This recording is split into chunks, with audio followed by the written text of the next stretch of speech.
Last வீடியோல நம்ம என்ன பண்ணோம் அப்படின்னா அக்கௌண்ட்ல வந்து சேலரி வந்து கிரெடிட் ஆகுது, பே ஸ்லிப் வந்து கொடுக்குறாங்க, அவங்களுக்குலாம் லோன் வாங்கலாம் அப்படின்னு சொல்லியிருந்தேன். அப்ப அக்கௌண்ட்ல வந்து சேலரி வந்து கிரெடிட் ஆகல, பே ஸ்லிப் கிடையாது, அவங்களாம் லோன் வாங்க முடியாதா அப்படின்னா கண்டிப்பா நிச்சயமா வாங்க முடியுங்க.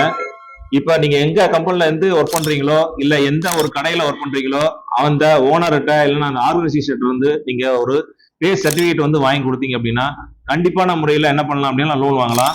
நீங்க வாங்குற அந்த சேலரிய அந்த பே சர்டிபிகேட்ல இவ்வளவு சேலரி வாங்குறாங்க, இத்தனை வருஷமா ஒர்க் பண்ணிட்டு இருக்கிறாங்க அப்படின்றத அந்த பே சர்டிபிகேட்ல நம்ம வந்து அந்த ஓனரோ இல்ல அந்த ஆர்கனைசேஷன்ல இருக்கக்கூடிய தலைவரோ வந்து கொடுத்துட்டாங்க அப்படின்னா கண்டிப்பான முறையில கேஷ் சேலரி இருக்கிறவங்க என்ன பண்ணலாம், தாராளமா லோன் வாங்கலாம். இதுக்கு வந்து கண்டிப்பான முறையில அக்கௌண்ட்ல வந்து சேலரி வந்து கிரெடிட் ஆகணும்ன்ற அவசியம் கிடையாது. அதே மாதிரி மாசம் மாசம் பே ஸ்லிப் இருக்கணும்ன்ற அவசியம் கிடையாது. கேஷ் சேலரி இருக்கிறவங்களும் இப்ப தாராளமா ஹவுசிங் லோன் வாங்கலாம்.